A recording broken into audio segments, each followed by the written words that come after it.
Assalamualaikum warahmatullahi wabarakatuh. Kami dari kelompok 4 akan memaparkan materi pengembangan profesi keguruan. Anggota kelompok 4 yaitu yang pertama Muhammad Nur Salim dengan saya sendiri, dan yang kemudian rekan saya yaitu Yuni Saraduma. Langsung pada masuk materi.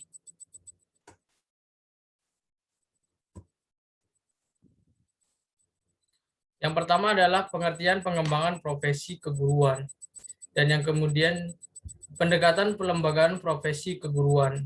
Yang ketiga, ranah pengembangan profesi keguruan. Yang keempat, tujuan pengembangan profesi keguruan. Yang kelima, syarat menjadi guru yang profesional. Pengertian pengembangan profesi keguruan. Dalam KBBI, pengembangan bisa diartikan dengan proses atau perbuatan mengembangkan. Sedangkan menurut Undang-Undang Nomor 18 Tahun 2002, pengembangan adalah kegiatan ilmu pengetahuan dan teknologi yang bertujuan memanfaatkan kaidah dan teori ilmu pengetahuan yang telah terbukti kebenarannya. Menurut KBBI, profesi bisa diartikan dengan bidang pekerjaan yang dilandasi pendidikan, keahlian, keterampilan, kejujuran tertentu. Dalam Undang-Undang Nomor 14 Tahun 2005 tentang guru dan dosen, profesi keguruan adalah pendidikan profesional dengan tugas utama mendidik, mengajar, melatih, menilai, dan mengevaluasi peserta didik pada usia dini. Jalur pendidikan formal, pendidikan dasar, dan pendidikan menengah. Dapat disimpulkan bahwa pengembangan profesi guru didefinisikan sebagai upaya yang dilakukan untuk meningkatkan taraf atau derajat profesi seorang guru yang menyangkut kemampuan guru, baik penguasaan materi ajar, metodologi pengajaran, serta sikap keprofesionalan guru. Materi selanjutnya adalah pendekatan pelembagaan profesi keguruan. Yang pertama adalah pendekatan karakteristik. Pendekatan karakteristik berpandangan bahwa profesi memiliki seperangkat elemen inti yang membedakan dengan pekerjaan lain. Seorang yang penyandang profesi dapat disebut profesional apabila elemen-elemen inti ini sudah menjadi bagian integral dari kehidupannya. Hasil studi para ahli mengenai karakteristik profesi itu menghasilkan beberapa kesimpulan sebagai berikut. A. Kemampuan intelektual. B. Memiliki pengetahuan. C. Memiliki pengetahuan praktis. D. Memiliki kemampuan komunikasi yang baik. E. Memiliki kapasitas mengorganisasikan kerja secara mandiri. F. Mementingkan kepentingan orang lain. G. Memiliki kode etik. H. Memiliki sanksi dan tanggung jawab. I. Memiliki budaya profesional dan dalam menjalankan pekerjaannya. Yang kedua, pendekatan institusional. Pendekatan institusional memiliki pandangan profesi dari segi proses institusional atau perkembangan asosiasional, artinya bahwa suatu pekerjaan yang mengarah pencapaian dengan standar ideal suatu profesi dengan mengacu tahap-tahap yang harus dilalui untuk melahirkan proses pelembagaan suatu profesi yang sesungguhnya. H.L. Wilinski tahun 1976 mengemukakan 5 tahap dalam memprofesionalkan pekerjaan. A. Memunculkan atau membuat lapangan suatu pekerjaan. B. Menetapkan sekolah sebagai tempat menjalani proses pendidikan atau pelatihan. C. Mendirikan asosiasi profesi, bisa disebut juga membuat perkumpulan. D. Mendirikan asosiasi profesi, bisa disebut juga membuat. D. Mengadopsi secara formal kode etik. Pendekatan yang ketiga, pendekatan legalistik. Pendekatan legalistik merupakan pendekatan yang menekankan adanya pengakuan atas suatu profesi oleh negara atau pemerintah. Suatu pekerjaan dapat disebut profesi jika dilindungi oleh undang-undang atau hukum yang telah ditetapkan oleh pemerintahan negara. M. Friedman tahun 1976 menyatakan bahwa suatu pekerjaan menjadi profesi sungguhan dapat ditempuh melalui 3 tahapan. Yang pertama, registrasi. Seorang yang melakukan pekerjaan profesional melakukan registrasi di kantor registrasi milik negara. Yang kedua, sertifikasi dengan tujuan jika hasil penelitian atau persyaratan yang diajukan oleh calon penyandang profesi dipandang memenuhi persyaratan. Yang ketiga, lisensi, yaitu sertifikat yang dimiliki oleh seseorang barulah orang tersebut memperoleh izin atau lisensi dari negara untuk mempraktikkan pengetahuan dan keterampilan yang dimilikinya. Materi berikutnya adalah ranah pengembangan profesi keguruan. Yang pertama, penyediaan guru.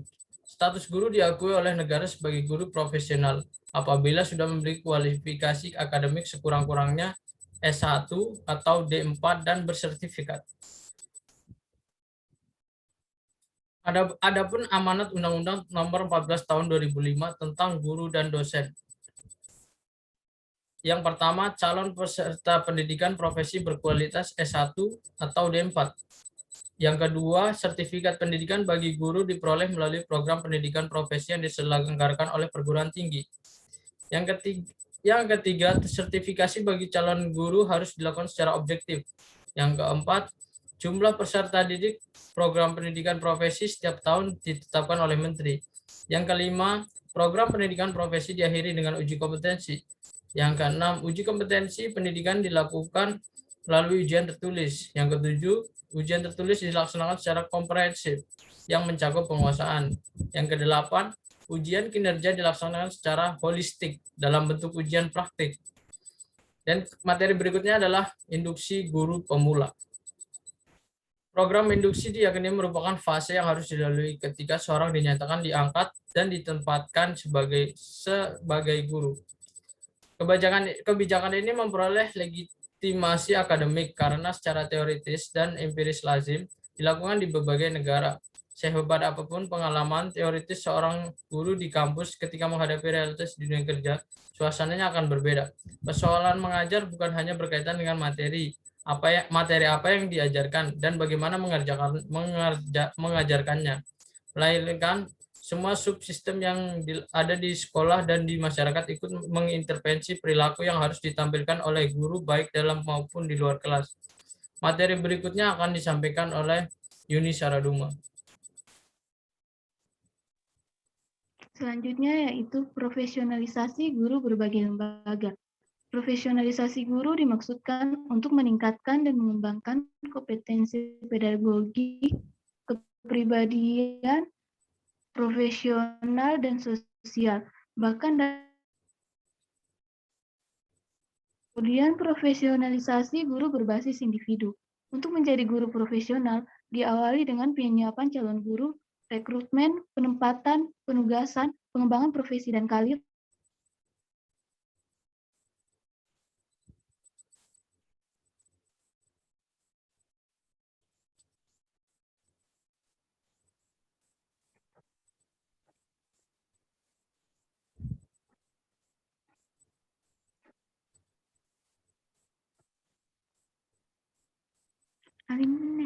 materi selanjutnya yaitu tujuan pengembangan profesi keguruan dibagi menjadi 3.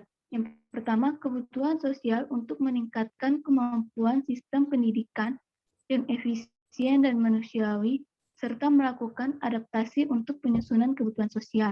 Tujuan yang kedua yaitu kebutuhan untuk menemukan cara-cara membantu staf pendidikan dalam rangka mengembangkan pribadinya secara luas. Dan yang kebutuhan yang ketiga yaitu kebutuhan untuk mengembangkan dan mendorong keinginan guru untuk menikmati dan mendorong kehidupan pribadinya. Materi yang terakhir yaitu syarat menjadi guru profesional. Dibagi menjadi 4, yaitu memiliki kompetensi, tugas dan tanggung jawab guru, senantiasa meningkatkan kualitasnya dan standar profesional di Indonesia.